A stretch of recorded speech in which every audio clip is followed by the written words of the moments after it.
Three generations, each with a mic. XYZ Dictionary, the podcast. Thank you. You're welcome. Hello, and welcome to XYZ Dictionary, the podcast where a Gen X, a millennial, and a Gen Z pick a topic, and through sharing stories, thoughts, and experiences, we try and bridge the generational divide. I'm your Gen Xer, Melissa Lux. I am Tony Fox. I am the millennial of the group. I'm Katie. I'm the Gen Z. Yes. All right. right. We're going to pick a topic that corresponds to a letter in the dictionary. And today we're kind of cheating. We're starting at A, but we're doing all about generations. I have always had like really rich intergenerational friendships. I think it might be because I'm an only child and was forced to talk to adults all the time as a kid. But I have found that my friendships with people who are older than me and younger than me have made my general experience of being alive like a lot better. And it's been fun to go from being the youngest person in my friend group to being one of the older people in my friend group and seeing how my role has changed as time has progressed. Actually, I've always had that kind of experience too, where I have friends who are, definitely not in my own age group. And I totally agree with you. Like, I think that it makes life richer, and it makes, every experience that you have, you learn so much more from the people around you if they don't have the same experience that you have. I will say, like, one of the most fruitful friendships that I've ever had was with the boomer, I believe. He was an older gentleman. And we had met up every single Wednesday at Starbucks back in my sophomore year of high school, so a couple of years ago now. And, at first he tried striking up conversation, and I was like, why is this old guy talking to me? A little bit. My instinct of, like, be safe kind of kicked in a little bit. But he's, like, this really sweet man. He's a war vet from Vietnam. And so just getting to talk with him and other, like, elderly people, and even, like, people in some of the younger generations but still older than me, I find that very valuable because, like, Generation Z isn't the youngest generation anymore, but we're the second youngest generation, and a lot of us are still on the younger side of life. In fact, well, all of us are on the younger side of life, but a lot of us are still legally children. So to have and see those experiences that older people have, and I really appreciate their wisdom that they impart on me as, like, somebody who's younger. I think when I was your age, my older friends provided like a sense of grounding and kind of kept me from falling off the table, as it were. They made sure that, like, kind of like Melissa's standing next to an open window, let's make sure she doesn't jump kind of thing. And I find that now that I'm the older generation, that my friendships with people that are your age, it keeps me flexible. I really appreciate just people who are your age that are willing to work with me, as I'm like, what's yeet? Yeet is an expression that you yell when you throw something that was popular in 2018, 2019. It fizzled out during the pandemic. Nobody really says it anymore. Please do not say it, or else you will be made fun of for trying to be hip and cool. Yeah, don't do it. See, this is what we're doing this show for. This is what this is all about. Katie, do you want to run through kind of what the generations are? Absolutely. Yeah. Okay, so as far as our specific generations go, I found lots of differing, like, sources saying different years, which is semi-annoying. But there seems to be a general consensus that Generation X is 1965 through 1980. And then millennials, I've seen 1981 through 1994. However, I think the U.S. Census says it's 1981 through 1996 or 1997. And then Generation Z starts in 1998 and goes to 2013 with the U.S. Census, but Canada has it 1997 through 2012. It's pretty similar, at least, in the general ballpark. Yeah, it tends to be about like every 15 years or so, the generations switch over. As with the exception being the baby boomers. The baby boomers is such a long generation that some people split them up into two different generations. Ooh. Boomers span from 1946 to 1964, which I believe is longer than 15 years. 18 years. Yeah. So, and this research center split that up into two different sub-generations because the second boomers were just young enough so that way they weren't drafted for Vietnam. That is interesting. Mm-hmm. And then past that is the silent generation. Yeah, I before the believe boomers, I so. think, was the Yeah. silent generation, yeah. And then there's Gen Alpha. And then there's Right. Gen Alpha, which is 2013 to current. Right. Well, depending on who you trust, it might be 2014 to current. Because the U.S. Census defines Generation Z as ending in 2013. But Canada does it 2012. Oh, Canada. Oh, Canada. And then what do you think is going to come next? Do you think it's going to be, are they going to call the next generation beta? Because that seems like people don't want to be the beta generation. So the issue Seems a little with bit saying uncreative. beta and sigma is because for my generation, those are slang terms now. Meaning... Yeah, help. So, oh God, I can't believe I have to explain this. I cannot wait. If you I'm know so me happy. in real life, no, you don't. So essentially, alpha, beta, sigma, they're Greek letters, but they are also different, like wolf pack stuff, like the alpha of the pack, Right. and then you're either you're a beta of the pack, Right. right? So different circles, mainly pertaining to masculinity, have taken that and been like, I'm gonna be the alpha male, or you're just a beta male. Right. And that tends to be in toxic masculinity circles where being the alpha means being strong and not caring and a lot of misogynistic things from what I've seen and not what alpha wolves, let me specify the animal, and not what alpha wolves actually do, which from my knowledge is like they take care of the pack and they're meant to be like a leader of sorts. I think I saw this on TikTok. Yeah, you most likely have. And so, I didn't think this was just a Gen Z thing. I thought this was like a cross-generational thing. most likely the alpha male and beta male is now, The Sigma is new. but the sigma That's the is lone more, wolf man, right? Oh.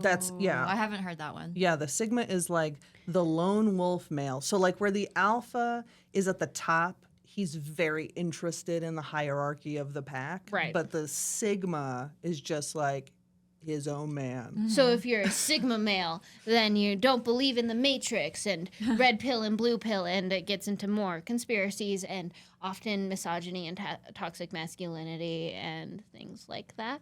There are circles that like use it in a healthy way or use it as like, I don't know, not in a way that demeans women or even men Yeah. who have mental health issues and struggle because, yeah, they're humans. Like, that's a normal human thing to do.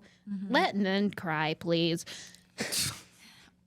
Yes. Since you bring that up, is Gen Z, is that more of an accepted thing in Gen Z? I think so. Okay, I would hope so. I think my generation is a lot more mental health focused, and with that comes men's mental health, especially because men's mental health rates are, I want to say men's suicide rates are worse than women's.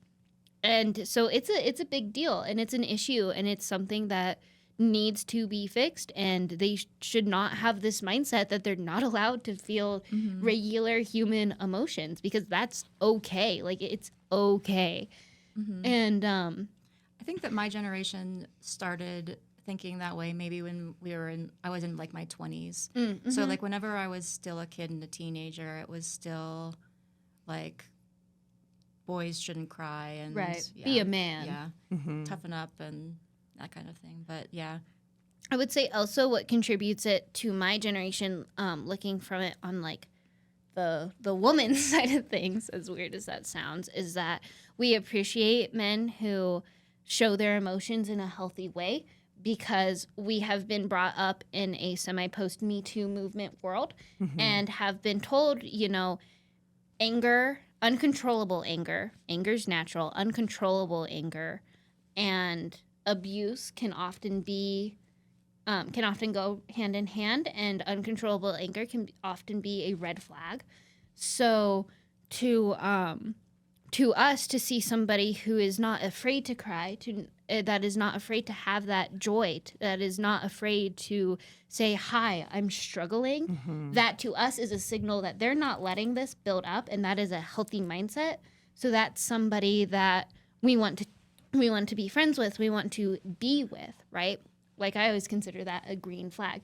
In addition of just mental health is very important to us, and that's a big part of why we need awareness for mental health as well.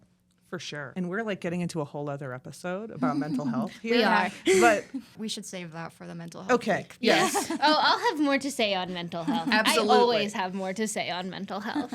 Let's pivot back to where we were. Yes. Why don't we talk about some of the stereotypes Yes. for the different generations? Yes, Yeah. absolutely. I've been thinking about this a lot, and I've kind of distilled it down into that Gen X, we're the generation that started to see things as they were, and then I think the millennials started to feel things that were happening, and I feel like your generation, Gen Z, is doing something about it. Yes. And I think that's like kind of a natural progression, but that's how it feels to me. That's how I observe it.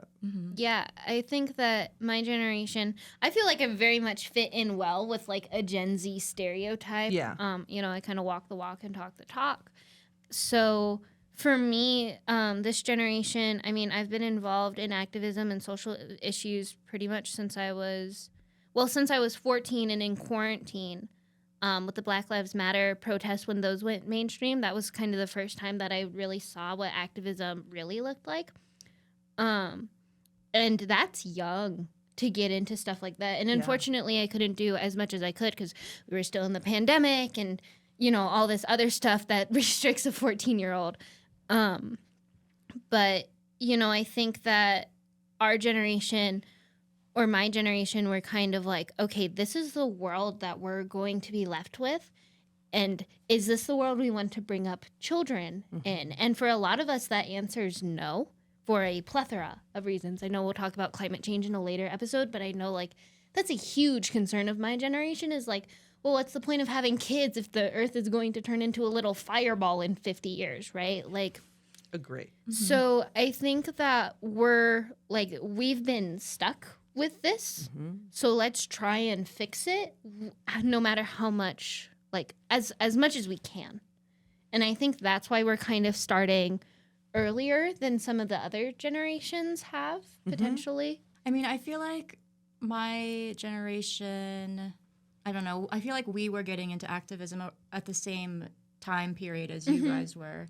So we were older. But like I went to a lot of Black Lives Matter protests. I actually went to the Women's March in DC in 2016.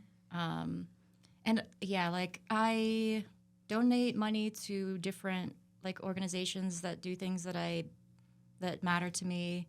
I like call politicians, but I always feel like that's not enough. Yeah. Like I don't feel like I don't feel like I'm accomplishing anything Right. with this stuff that I'm doing. So that makes me also I also was at the point where I'm like I don't think that I want to have kids and bring more kids into this world. If I ever have kids, it'll be adopting them. Right. Because there are a lot of kids out there that need to be adopted. Right. But yeah, I feel like I try to do something, but I don't know like what to do to actually make a difference. That sounds like the most millennial thing I've ever heard. Yeah. No, literally, because Generation Z is like, you're still making a difference. It might be something really small. I did a speech on this literally last night where I talk about like how to change the world with optimism, right? And That'll be rough for me. Yeah, seriously. and I feel like that might be the main difference between millennial activism and Gen Z activism is that like even though we do the same stuff, millennial activism is a lot more pessimistic. Yeah. Yeah. I think you're right. Like I mean, at least about the pessimistic part. Yeah.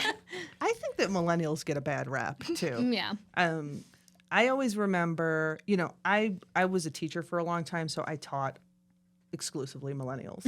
And I thought that they were wonderful and hardworking. But like when I listened to people that weren't in teaching, that were hiring people, they were like, these millennials, they're so lazy. They don't wanna-" Yes. And like, I think that that's like a moniker that your generation has been saddled with. This like kind of weird lazy thing. That's weird.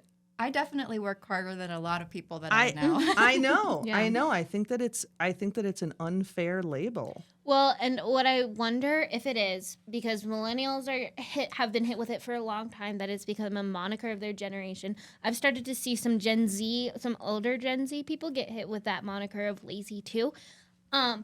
I think it's because we're not satisfied with like a 9 to 5 with no benefits and nothing and no like continuous raises and a job that we know is not going anywhere. Yeah. So we tend to not take as much from corporate. Yeah. Yeah. That's so funny. And I think actually Gen X's are also, we're labeled as slackers, right? So it's Yeah. kind of like, I feel like each generation has this label, but we're labeled as lazy in like a snarky way. I feel like y'all are labeled lazy in like a depressed way.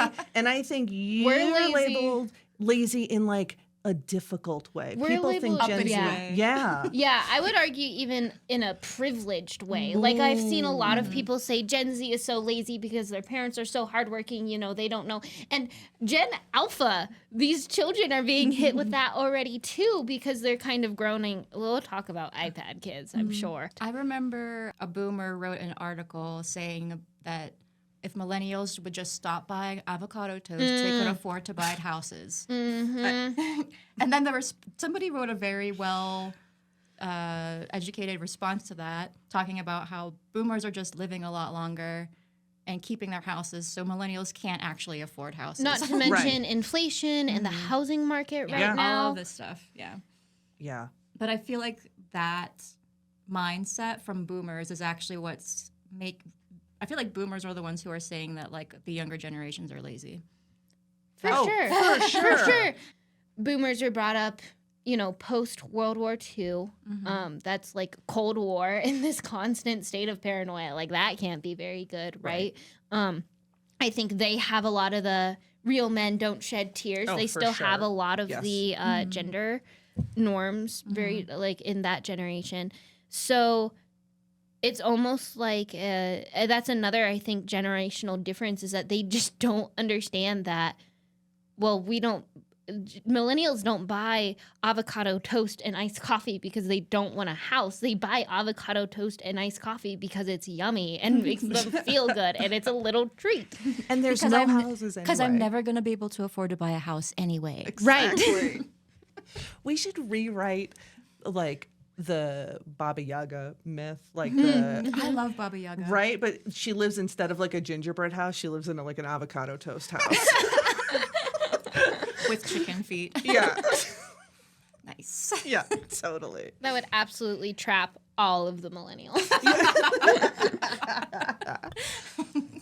So, what do you think like defines a generation? I know we have this 15-year sort of thing, but I always felt like it was technology and the way that technology has advanced. So you look at your boomers and they're like a completely analog generation where everything was very physical. And then Gen X's, we started out that way. And then tech started coming online. What do you think the millennial... So I'm on the older range in the millennial side. So I grew up in the country, and we spent every day just playing outside. We had like video games and stuff, so we played inside then. We didn't have a computer at home. We had computers at school, like through elementary school. I didn't get a computer at home until probably I was like 11 or 12 or something like that. So I was a total mix. Like I grew up in school with computers and I was like really comfortable with them, but it did not have an impact on like my childhood, you know. I didn't have anything like that then, which I think makes my generation really flexible with technology in a way, so that we're not like consumed by it, but we also aren't inhibited by it. Yeah. I'm 06, so I'm also, I believe that makes me on the younger end of Generation Z. I think Generation Z, younger millennials might have had tech classes, but Generation Z, I started having tech classes in as early as elementary school. Wow. We had computers as an elective that it would teach us typing. Tried to teach us typing. It did not work. I had classes like that. I'm in so elementary embarrassed. school, Our too. typing class was on typewriters. Nice. Love that. But I feel like Gen Z is also very aware of how dependent of technology that we've become. And I feel like for as many people as I see just addicted to their phones, I also see them admitting that and being like, I wish it could change. Like, I've tried. But then I think about it rationally, and all my schoolwork essentially is done online. I'm not sure if you guys know this, but I kind of sort of like film. Somebody in this room likes film. I So know, weird. crazy. And that's very, technological, right? And so to try and give up screens for Generation Z, it's hard. And I think obviously a lot of us are addicted to social media. I will be the first to admit that I am addicted to social media. But I think we've also sort of learned from some of the internet mistakes that Generation X and millennials made as far as safety is concerned. Oh, for sure. So, growing up, we were always told if your account is public, then you should not put your name on there. You should not put your location on there. My dad, he drilled this into my head as soon as I started getting social media. I didn't have Instagram until I turned 13. He was like, whatever you put on the internet stays on the internet forever. It's never going away. So I used to work in a cybersecurity research lab, and they said that things that you post online are more permanent than a tattoo. yeah. I think that we have avoided some of the mistakes, at least younger Gen Z has avoided some of the mistakes that millennials and older Gen Z made. I know one of the cornerstones of older Gen Z and younger millennials is having unrestricted internet access too early, because at the time, it seemed great. It seemed like, here's a thing that entertains my kids and keeps them quiet. And then before you know it, they're watching My Little Pony gore. That is like a defining generational experience for us, which is I didn't crazy. even know that was a thing.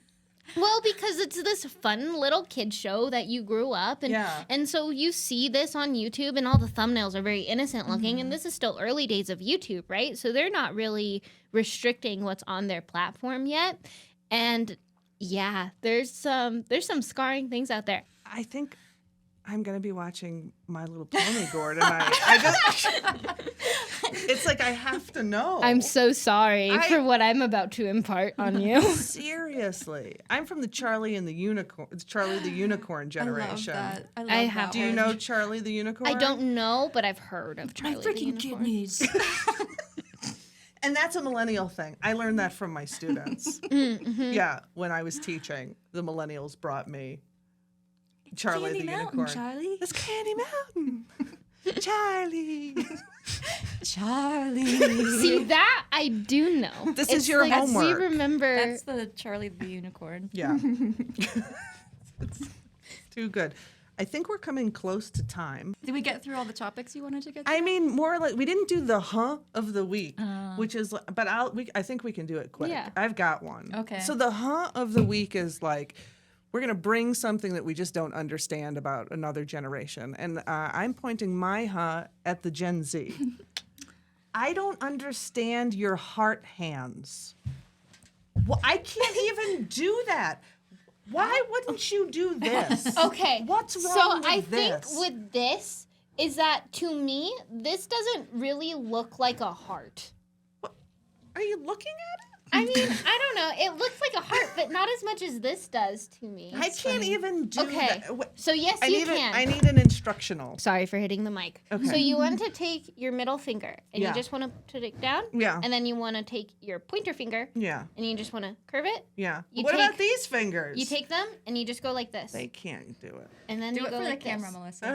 Oh, it's really my claw can't do it. It doesn't You work. just bend your pointer finger. These want to flay up. I've got some issues. No, it's this.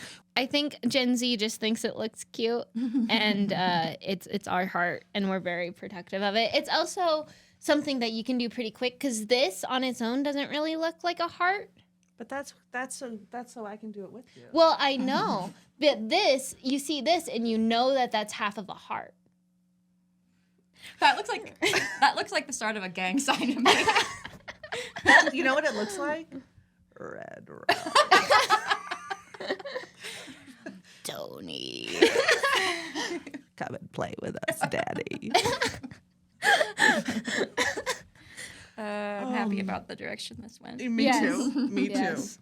We went from Hearts to The Shining. too. Yeah. As all The things Shining should. has our hearts, though. Completely. Yes. That's something we all agree on. I love The Shining. Yeah. I'm happy that we all love The Shining. Yeah. Yes. See, this is intergenerational. This is an intergenerational Bonding experience. Is Yeah. The Shining. All right. We need a tagline to get out. This has been the XYZ Dictionary. If you like this podcast, be sure to follow along for more. If you're listening to us on Spotify, please make sure to drop a follow and give us a 5-star rating. It really, really helps. Do we want to throw out our personal Instagrams? I don't do anything on Instagram. Okay, But Melissa's. you have one. I do have an Instagram. It's Melissa Lux Writes. But since my dog died, I don't post anything anymore. Is that a heartbreaker? Sorry, A little everybody. bit. His name was Skip, right? Yeah. If you want to see pictures of Skip, you can look on Melissa's Yeah, it's worth it. Instagram page. Mine is Once on a Rainy Day.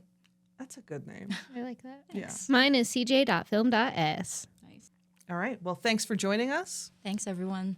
We will see you next week. Alrighty.